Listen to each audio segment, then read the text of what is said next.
Hello and welcome to Everywoman. I'm Shiulie. On this week's programme, we look at politics in Kenya and the brutal attacks on the country's female candidates.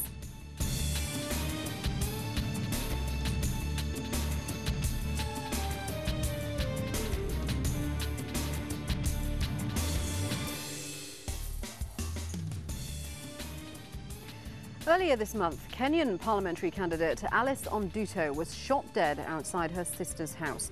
Onduto hadn't been chosen to represent her party in the December the 27th elections, but she had come out in support of another candidate. Political violence in Kenya is nothing new, but recently the violence has been almost exclusively directed at female candidates. So far, 255 cases of assaults on women have been reported, but not one arrest has been made. So what does this mean for women's political participation in a country where they make up just 10% of the parliamentary candidates? I'm joined in the studio by Dr. Margaret Hutchinson from the Education Centre for Women in Democracy and by Linet Miriti, Director of UNIFEM's regional office in East Africa. Ladies, thank you both very much indeed for joining me here in the studio. Margaret, if I can come to you first, why are women being specifically targeted? Is it because of their political affiliation or is it because they are women? I think you need to understand, first of all, the background in which women come into leadership and decision-making in Kenya. Kenya is strongly patriarchal, and so the issues of leadership and decision-making are normally endorsed or rather run by the men.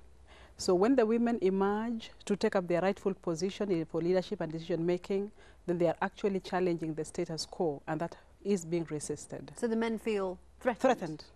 And you know, when it comes to issues of leadership, we talk about power. And power comes with a lot of responsibility and also a lot of rewards. Secondly, I think also if you look at the country that in the last parliament, we had only about an 8.1% representation of women.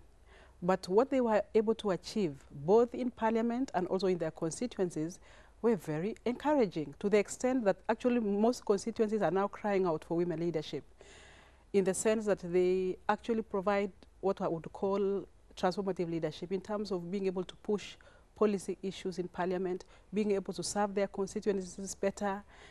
You can see even the level of corruption in terms of management of the natural resources. The women are doing an excellent job. Okay, well, we'll talk about what women bring to politics in just a second. Linet, can I ask you, what kind of attacks are women candidates facing? Is it the same as the political violence directed at men, or does it differ? The attacks differ, and what we've seen is that many of the attacks that are targeted at women go beyond just physical attacks into sexual attacks. And this is both physical and psychological. Lots of women are being attacked psychologically, where they get text messages that degrade them sexually, where they get text messages that target their femininity and womanhood. And we've also had cases of physical sexual assault against women. And we did have one woman who, when she was attacked, the men were pulling at her breast. And this is really degrading. This is also in as far as causing pain, but also degrading the woman and those that are around the woman. Okay, well, let's look at one specific case of an attack on a female candidate. You may remember that back in September, Flora Tera, a candidate in the upcoming elections, was brutally attacked just outside her home. Everywoman went to meet her in the hospital shortly after it happened. The physical pain is not so much than the emotional pain. What I had to go through, eating my own hair and the feces they had come with. Not so many people would understand that. And it's very painful. It's very painful emotionally. No human being should get that torture. It's a really terrible story. Well, Flora is now well and truly back on the campaign trail. A couple of weeks ago, our reporter Yvonne Dege caught up with her on the day she found out whether she would be cleared to run as a candidate in her constituency of North Imenti. It's 2 months since Flora Terror was savagely beaten by a group of men who were trying to intimidate her into not running as an MP in Kenya's upcoming elections. She's still in a neck brace and can't walk without crutches. Today she's facing Kenya's Electoral Commission to find out whether she'll actually get the chance to run as an MP. It has been very hard. It was very hard the first month after my attack. And I've been going through psychotrauma therapy. That's what has enabled me at least to come this far. The people who did this should have done emotional audit first, because had they known what they were doing to me, they shouldn't actually have done it, because it has really, really given me a lot of courage. They've lifted up my spirit, and I think they've also created for me something to do. Despite the attack, Flora managed to get nominated by the political party ODM Kenya. But for her name to appear on the ballot paper on election day, she has to pass a number of legal requirements. She needs 15 signatories to endorse her bid. Her supporters are confident that all her papers are in order and that she'll go through. Her family, however, are not so keen on her becoming an MP. For my son, he's not been able to accept me being in politics. My mom too is always worried.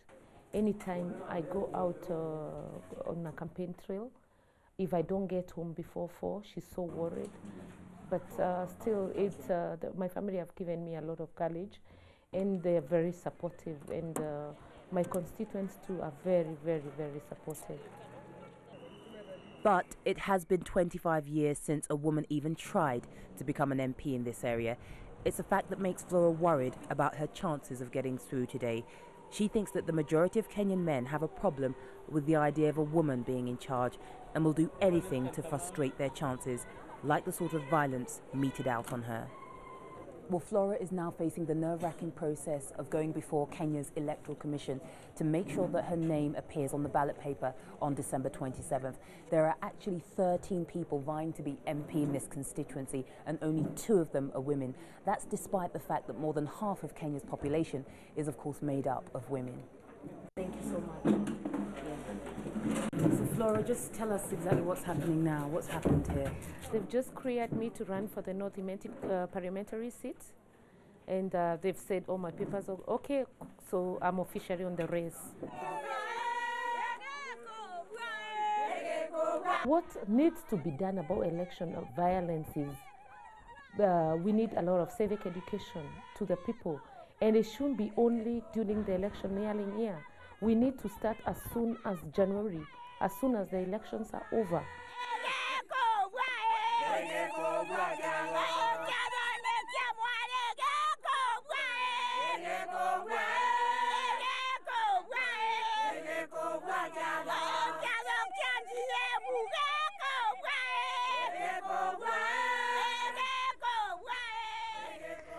Well, she's clearly a very brave woman to carry on in the face of such intimidation. Linet, why aren't the police doing more to protect these candidates? Could they do more?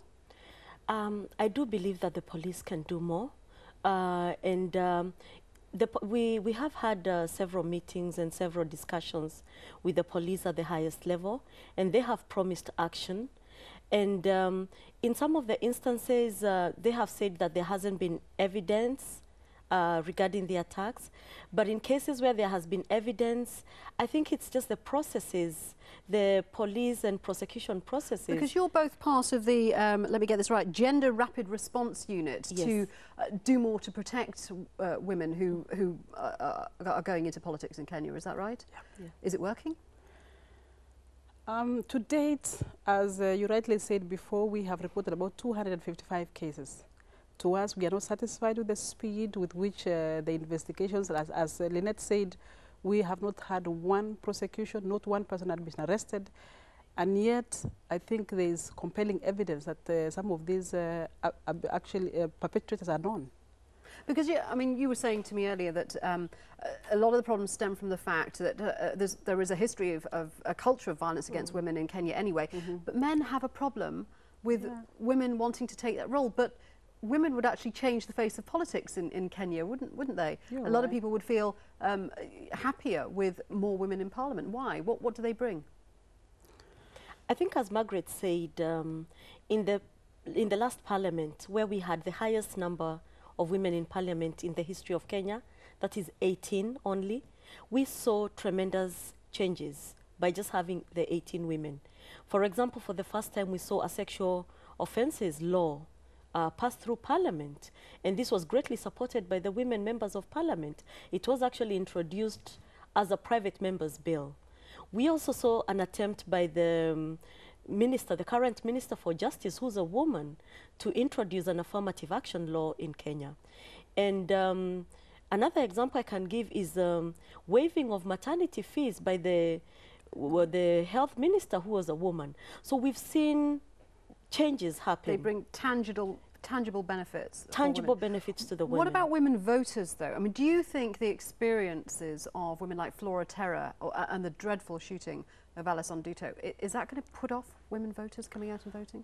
On the contrary, it seems to be actually encouraging the women to stand firm and to stand for these leadership positions, because they realize that, one, it is their right.